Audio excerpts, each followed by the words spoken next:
You are very smart, and you probably know that Italy fought against the Allies in the Second World War.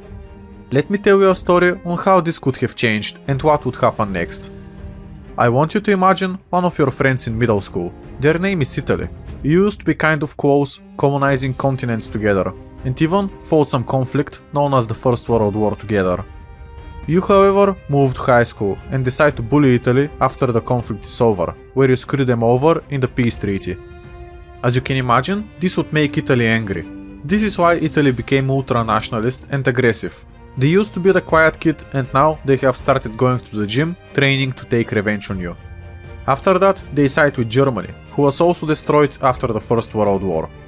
Both Italy and Germany start expanding, annexing Ethiopia, Austria, Albania, and Czechoslovakia in the process. You decided to step in and put an end to this expansion. It worked out in the end, where your side was victorious in the conflict, but it came with a big price tag. France was completely rolled over, where they were occupied by the Germans for 4 years. What if all of that changed, and you remained allied with Italy? This would put a stop to German aggression, changing the outcome of the Second World War drastically. In the first chapter of the video, I will explore why Italy joined Germany in the first place. In the second chapter, I will explore Italy's role in the Second World War. And finally, in the third chapter, I will explore a scenario on how Italy could have realistically joined the Allies against Germany. The Italian states, as well as the German ones, were united into one country in the second half of the 19th century. In the case of the Italian states, this happened in 1861 under the rule of the Savoy dynasty. The purpose of the new country was to unite all the Italians living in the Apennine Peninsula, South Tyrol, Western Slovenia, and Istria. In the beginning, the Italians succeeded partly thanks to the alliance with the Kingdom of Prussia, which was then a rival of the Austrian Empire, which until then had occupied the Kingdom of Lombardy Venetia. The Kingdom of Prussia, which became the German Empire after the Franco-Prussian War, was traditionally an ally of Italy, which was one of the reasons why Italy joined the Axis in the second half of the 1930s. The Apennine monarchy began to pursue colonies in Africa. The Ottoman Empire, whose supremacy was on the brink of its existence, presented a welcome opportunity. France and the United Kingdom watched this with interest. Although they sought to permanently weaken the Ottoman Empire, they did not want the Kingdom of Italy to become a new competitor. In 1885, Italy took advantage of the then British-Egyptian conflict and sent military expedition to Massawa. The British eventually suffered a defeat, which opened the way for Italy to establish a colony in Eritrea. The subsequent invasion of the Ethiopian Empire, which was supported by Tsarist Russia, ended in brutal failure. The Italians were pushed back into Eritrea. The United Kingdom, which wanted to prevent expansion of Russian influence in East Africa, declared Ethiopia as a sphere of Italian influence. In 1911, the Kingdom of Italy declared war on the Ottoman Empire, after which the Italian army lands in Libya and the Dodecanese Islands. This war had a great response among nationalists, Catholics, and the people of the Italian South. Among the protesters were mainly socialists, among with whom was Mussolini at the time. The last imperial gain was Somalia, which became an Italian protectorate. The Italian government at the time tried to maintain good relations both with the Triple Alliance and the Entente. When the war between these two factions began, Italy initially remained neutral. The Treaty of Alliance between Italy and Germany declared that the Italians would only join on the war alongside the Triple Alliance if Germany was attacked, which did not happen. This is due to Germany being the one who declared war on Russia and France. It is necessary to realize that Austria-Hungary, which was not very benevolent towards national minorities except the Hungarians. Until then, they owned both the Italian-inhabited South Tyrol and the Italian-inhabited Western Slovenia and Istria. This was a thorn in the side of the Italian nationalists. This was taken advantage of by the British and the French, who promised Italy the right to these territories, plus the right to Dalmatia, Albania, and the southern coast of the Ottoman Empire. The Kingdom of Italy thus joined the Entente, and the Italian army launched attacks on South Tyrol. Unfortunately, after the end of the First World War, Italy falls into a deep depression. The country, which had suffered from corruption, unemployment, and the persecution of Catholics, was at the same time extremely exhausted of the bloody battles against Austria-Hungary. It must be remembered that the Italian army was not even prepared for the Great Wars, and dreams of expanding Italian influence were dashed during the bloody trench warfare. It was not until 1918 when the Italians launched a successful counter-offensive with the support of the Allies. Thus, after the end of the First World War, Italy acquired only South Tyrol, Western Slovenia and Istria. The British, the French, and even the Americans literally spat in the face of the Italian nation. However, the Italians were not the only ones who were de facto betrayed. The Greeks, who wanted to fulfill the Megali idea, were also betrayed. Greece claimed control over Constantinople and the western coast of Asia Minor, but only got Thrace, which at the time belonged to Bulgaria. While the monarchy is subsequently abolished in Greece, the famous March on Rome takes place in Italy, after which the Italian ultra-nationalists, led by Mussolini, take over the kingdom. During the 1920s, the Kingdom of Italy thus becomes an imperialist-oriented state, which slowly begins to stabilize socially, militarily, and economically. Although there were purges, like other totalitarian states since the mid-1930s, Italy has become a proud nation eager to restore its former glory. It was not such a tyrannical state compared to Germany or the Soviet Union. There was no persecution of Jews as in Germany, and no persecution of Christians except for Protestants as it was in the Soviet Union. It was one of the few countries that managed to deal with the Great Depression caused by the United States. Anyway, here we come to the question on why did Italy decide to join the Axis and how this could have been prevented. The reason why Mussolini decided to get closer to Germany was an embargo by the Allies caused by the Italian invasion of Ethiopia. Despite the big ideological differences, Mussolini together with the Germans considered themselves the protectors of Europe against Bolshevism. Now, let us ask ourselves the question of how to prevent Italy from siding with Germany in the Second World War. The main reason why the Allies imposed an embargo on the Kingdom of Italy after them attacking Ethiopia was the French elections in 1936. There, the socialist-oriented Léon Blum defeated the Prime Minister Pierre Leval. While Pierre Leval was a great initiator of the appeasement policy and maintained very good relations with Italy, Léon Blum, who succeeded in uniting all the French left-wing parties in the so-called Popular Front, was anti-ultra-nationalist oriented. However, if Léon Blum failed to unite the French left-wing, Pierre Leval could continue on good terms with the Kingdom of Italy. It must be added that France played a key role in the League of Nations, from which Italy was kicked after they invaded Ethiopia. There, if Pierre Leval had won the French elections, most notably the embargo of Italy would not have happened, because it was mainly Britain that promoted the policy of appeasement. Without Léon Blum, there would have been no one to persuade Britain to embargo Italy. After the occupation of Ethiopia, there would be probably no recognition of the Ethiopian foreign government in this case. It would thus be much easier for the Italian army to subdue the Ethiopian people, who would thus be not motivated to continue resisting.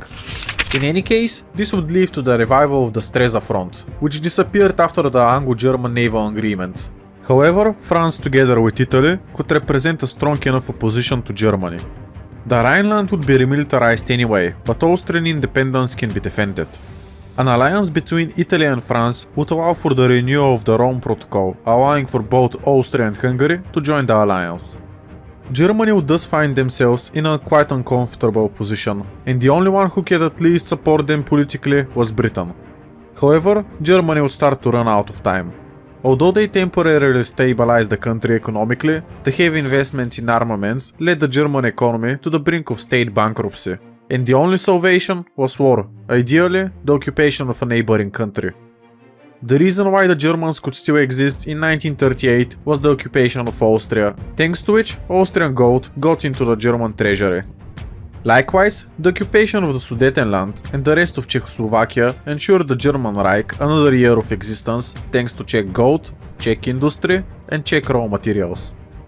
The question remains whether Germany would decide to occupy Austria even at the cost of possible French, Italian and Hungarian intervention.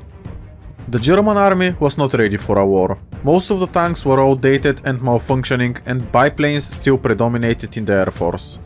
In addition, the German army was not even sufficiently trained and armed, and without Czech heavy industry, it would be impossible for them to compete with France and Italy. It is more than likely that a German attack on Czechoslovakia, Poland, Lithuania, Denmark, the Netherlands, Belgium or Luxembourg could provoke France and Italy to intervene. However, Germany was big enough of a fanatic to order the occupation of Austria, so within a week French troops would occupy the Rhineland and the Italian and Hungarian armies would help the Austrians against the Wehrmacht. The subsequent swift defeat of Germany would mark the end of German imperialism and the beginning of the golden era for the Kingdom of Italy and the French Third Republic. Although Austria would remain an unoccupied state, it would also function as an Italian protectorate.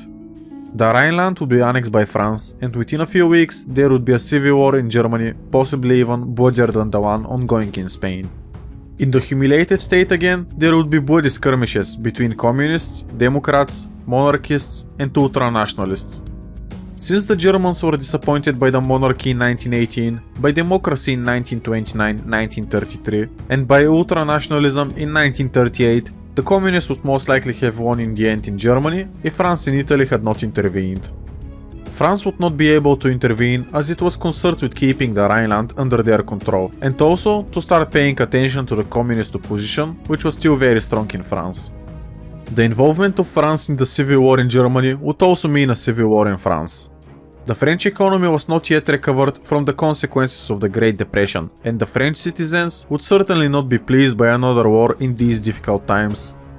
On the other hand, for Italy, involvement in the civil war in Germany would mean an opportunity to expand its sphere of influence.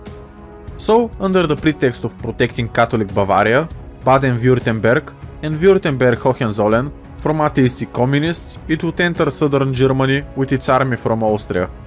Subsequently, the provinces of Bavaria, Baden, Württemberg and Württemberg-Hohenzollern would become protectorates of Italy. In Bavaria, Ruprecht, the crown prince of Bavaria, is installed as Italy's puppet. In Baden, Berthold Margrave of Baden is installed as an Italian puppet. In Württemberg, Philip Albrecht, Duke of Württemberg, is installed as Italian puppet. In Württemberg-Hohenzollern, Wilhelm, German crown prince, is installed as an Italian puppet. Even before that, Austria was dealt with in the same way. Otto von Habsburg returns to the Austrian throne as an ally of Italy. The rest of Germany came under communist rule during 1938. Poland, which feared both the new communist Germany from the west and the Soviet Union from the east, decided to preemptively occupy East Prussia. Czechoslovakia, which saw the German Civil War as an opportunity to regain Klotzko County, which it lost in 1742 to Prussia, decided to military occupy and annex it. Denmark also decides to take advantage of the situation and military occupies the southern Duchy of Schleswig, which it lost in 1866 to Prussia. As for Communist Germany, it became an isolated totalitarian country at the end of the 1930s. During 1939, a rift occurs between the German communists, social democrats and anarchists, who had been working together up until then. Wilhelm Pieck, who returned from the Soviet Union, becomes the new German Chancellor and the country turns in the Stalinist direction. During the 1940s, the German Democratic Republic was both militarily and economically a weak state, unable to expand. Despite that, Czechoslovakia and Poland felt threatened, and in 1940, after the Winter War in which Finland defended its existence, they decided to join the new Stresa front. Luxembourg, Belgium, the Netherlands and Denmark do the same a year later, who also feel threatened by the new Red Germany. The Soviet Union responded by occupying Estonia and Latvia in 1941. Poland preemptively occupies Lithuania, thus restoring the Polish-Lithuanian Commonwealth. As for Japan, since France had not been defeated, the Japanese army had no opportunity to occupy French Indochina, giving the United States no reason to embargo the Japanese Empire. So, instead of attacking Pearl Harbor, Japan decides to attack Vladivostok. This begins the Soviet-Japanese War. As for China, since Japan did not get French Indochina, it could not attack Chiang Kai-shek's army from the south.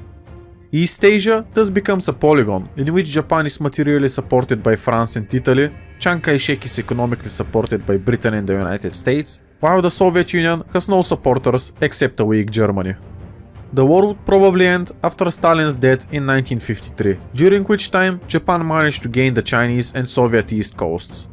Chiang Kai-shek, thanks to the Allies, finally defended the existence of the Republic of China, even at the cost of losing the Chinese east coast and tens of millions of Chinese lives.